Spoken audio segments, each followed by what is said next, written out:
TV ప్రేక్షకులందరికీ నమస్కారం. ఈ రోజు మన ముఖ్యాంశం ఏమిటంటే రాష్ట్ర ప్రభుత్వానికి, అదే చంద్రబాబు గారు ప్రభుత్వానికి, ఆయనకున్నటువంటి మంత్రివర్గానికి కానీ, స్పీకర్ గారికి కానీ ప్రభుత్వ ఉద్యోగులంటే ఎంత మర్యాద మీకు చెప్పలేను నా నోటితోటి, మీరే స్వయంగా చూద్దరు గాని. ఇకపోతే వారి మీద అనేక భూతుల పంచాంగాలు ఎన్నో పుంకాలుగా ఉన్నాయి. అవన్నీ కూడా మనము ఒక్కసారి వీక్షిద్దాం. వీక్షించే ముందు మనకి ఈ రోజు బొప్పరాజు వెంకటేశ్వరులు గారు వచ్చారు. ఆయన రెవెన్యూ ఉద్యోగ సంఘాల యొక్క నాయకులు. వారు మదనపల్లిలో ఫైల్స్ అంటించేశారు కదండి, దాని గురించి ఆయన మొదటిసారిగా స్పందించారు. ఇప్పటి వరకు ఎవరు స్పందించలేదు, ఏ ప్రభుత్వ ఉద్యోగి స్పందించలేదు. అందరినీ బానిసలుగా చూస్తూ భయపెట్టిస్తూ ప్రభుత్వ ఉద్యోగులను బానిసల కంటే హీనంగా చూస్తుంది. బొప్పరాజు గారు వచ్చారు, వారితో మాట్లాడదాం. నమస్కారం బొప్పరాజు వెంకటేశ్వరరావు గారు, చెప్పండి. ఏ ప్రభుత్వ ఉద్యోగి ఉద్దేశపూర్వకంగా ఏదో క్రిమినల్ యాక్టివిటీ ఆలోచన చేస్తే తప్ప ఎవరు అలా చేయరు. చాలా సంతోషం సార్, మీరైనా కనీసం స్పందించారు. చాలా ఆనందంగా ఉంది. ప్రభుత్వ ఉద్యోగులు అయితే భయభ్రాంతులైపోతున్నారు. చంద్రబాబు గారు ఆయన కోపం చూసి గజగజా వణికిపోతున్నారు. ఎవరి ఉద్యోగం ఊడిపోతుందో అని భయభ్రాంతులు గురవుతున్నారు. వీరి వేషాలు ఒకటారు రెండా బొప్పరాజు గారు?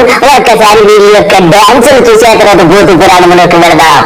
అంతా నా ఇష్టం, అంతా నా ఇష్టం, పెడ ఏం చేసినా అడిగేదెవర్రా నా ఇష్టం, చెడమడ చెలవేగిన చెప్పేదెవర్రా నా ఇష్టం, మీ ఇళ్లలో గప్పిలాలని టచ్చండి అంటారు. అయ్యన్న పాత్రుడు గారికి నమస్కారాలు. చక్కటి డ్యాన్స్ తో అందరినీ అలరించారు. చక్కగా ఉండి ఇలాగే 5 సంవత్సరాలు డ్యాన్సులు వేసుకుంటూ బూతులు తిట్టుకుంటూ ఉండండి. ఇకపోతే మీకు ఉద్యోగుల పట్ల ఉన్నటువంటి అపారమైన ప్రేమ అదేనండి భూత పురాణం రూపంలో మాకు చక్కగా ఆవిష్కరిస్తారని ఆశిస్తున్నాం. ఇక కానివ్వండి.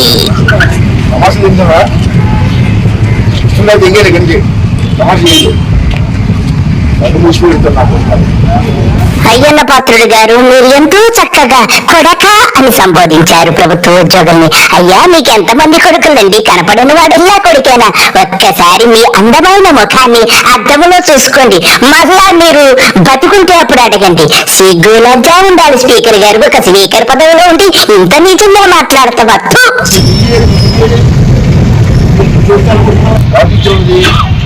27/12/2020 పార్టీ లేకపోతే రోడ్డు వేస్తారు. ఇతని మీద యాక్షన్ తీసుకుంటారు.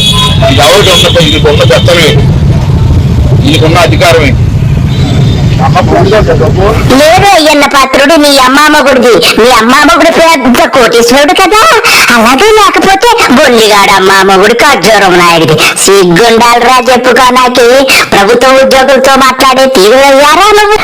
ఇంతకా చెప్పింది చాలు గాని ఇక సిబిఐ గురించి చెప్పు. నీ అపార మేధాశక్తిని ఉపయోగించి ఆ సిబిఐ చేత చంద్రబాబు నాయుడు ఇప్పుడు రాజ్యసభ దిక్కుమాల కొడుకున్నారు. గుర్తుందా మీకు ఏమన్నా? నాకు తెలిసి నీదైతే మనిషి జన్మ కాదు. ఒరే, ప్రతి మాటకి ముందు వెనక కొడక ఎందురా కొడక, ఓరి కొడక. సిబిఐ చేత చంద్రబాబు నాయుడు గారు ఇప్పుడు నాయకు చేసి చెప్తుంటే ఈ నా కొడుకుని జైలించేమో. రేపు ఈ చెత్త నా కొడుకు అందరినీ తీసుకెళ్లి చెత్తలో పాతేయండి.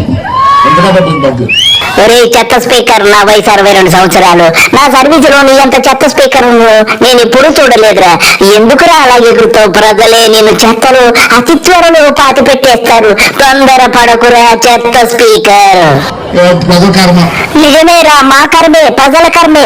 ఈ ఒక్కటి మాత్రం నిజం చెప్పావు, అందుకు నేను అభినందించాలిరా చెత్త. ఏంటంటే పోలీసులు కొన్ని మధ్యలో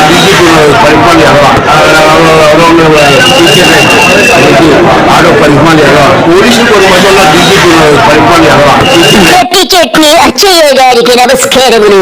చెప్పండి, మేము పచ్చ బిళ్ళలు పెట్టుకుని ఎలాగ తిరిగితే మేము ఆనందముగా ఉంటారో చెబితే అలా తిరుగుతాము. చెప్పండి గట్టి చట్నీ.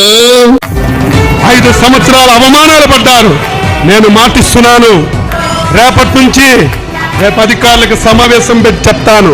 రేపటి నుంచి ప్రతి కార్యకర్త ఎస్ఐ దగ్గరికి వెళ్ళినా, ఎంఆర్ఓ దగ్గరికి వెళ్ళినా, ఎండిఓ దగ్గరికి వెళ్ళినా, ఏ ఆఫీస్కి వెళ్ళినా మీరు పసుపు బిల్ల పెట్టుకొని వెళ్ళండి, మీకు గౌరవంగా కుర్చీ వేసి. అచ్చుగారు ఎంతటి శుభవార్త చెప్పారు. పోలీస్ స్టేషన్ కి వెళితే కుర్చీ వేసి, అలాగే ఎస్ఐ ఒక క్వార్టర్ బాటిల్ 2 గ్లాసులు పెట్టి అన్ని మాకు సర్వ్ చేస్తారా?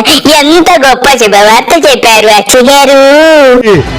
తీయచ్చి మీ పని ఏంటని అడిగి మీ అందరికీ పని చేయించే విధంగా అధికారులకు లైన్లో పెడతాను. ఎవరైనా ఒకలో ఇద్దరు నా మాటకు జవదాడితే.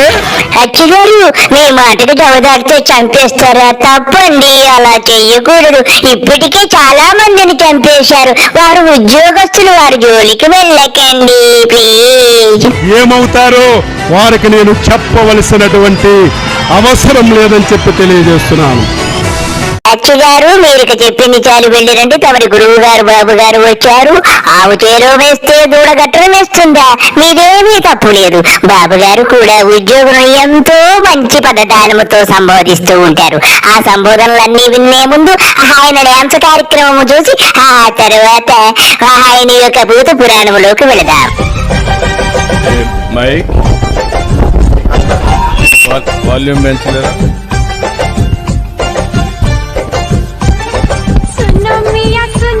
ఎవరో ఇన్ఫర్మేషన్ కమిషనర్ ఇక్కడ డిస్ట్రిక్ట్ లో ఇన్ఫర్మేషన్ కమిషన్ ఉన్నాడు. ఇక్కడ డిప్యూటీ కమిషనర్ ఉన్నాడు కదా జిల్లాలో, ఉన్నాడా? ఏం చేస్తున్నాడు? అబ్బా అబ్బా ఎంత గౌరవం. ఎంప్లాయీస్ అంటే వాడు ఏం చేస్తున్నాడు? ఎక్కడున్నాడు? సంక నాకుతున్నాడు. వస్తాడు, ఉండు. Be clear. అడ్మినిస్ట్రేషన్ గా నిద్రపోతున్నారు మీరు. చూస్తున్నాను. నేను చెప్పాను 95 సీఎం అని చెప్పాను. నేను ఇంకా ఏంటి నువ్వు 95 సీఎం? 95 సీఎం గా ఉండి ఏం పీకావు? నాకేం అర్థం కాదు. ఇప్పుడు ఏం పీకుతావు? ఏంటా బెదిరింపులేంటి? ఎవరినేం చేయగలవు? నీకు సిగ్గు లజ్జ లేదు. ఏం మాట్లాడుతున్నావు? మీకు అర్థం కాల. మర్యాద చెప్తే మీకు అర్థం కావడం లేదు. అందుకే ఇప్పుడు యాక్షన్లోకి వస్తున్నా. మర్యాద అయిపోయింది, ఇప్పుడు యాక్షన్ కూడా ఉంటుంది. Be careful. నాకు కూడా ఒకటి అర్థమవుతుంది. నీకు ఇంతకాలం వాళ్ళు మర్యాద ఇచ్చారు, నీ మర్యాద పోయింది. నీ మర్యాద ఇంకా నిలుపుకో, లేకపోతే ఉద్యోగ సంఘాలు ఒకటి అన్ని ఒక తాటి పైకొచ్చి నేను పదవీచ్యుతుని చేసి గోడ్డలు ఈపి పదవి లేకుండా రాష్ట్రాన్ని నుంచి పారదోలే సమయం అతి సమీపంలో ఉందనిపిస్తుంది.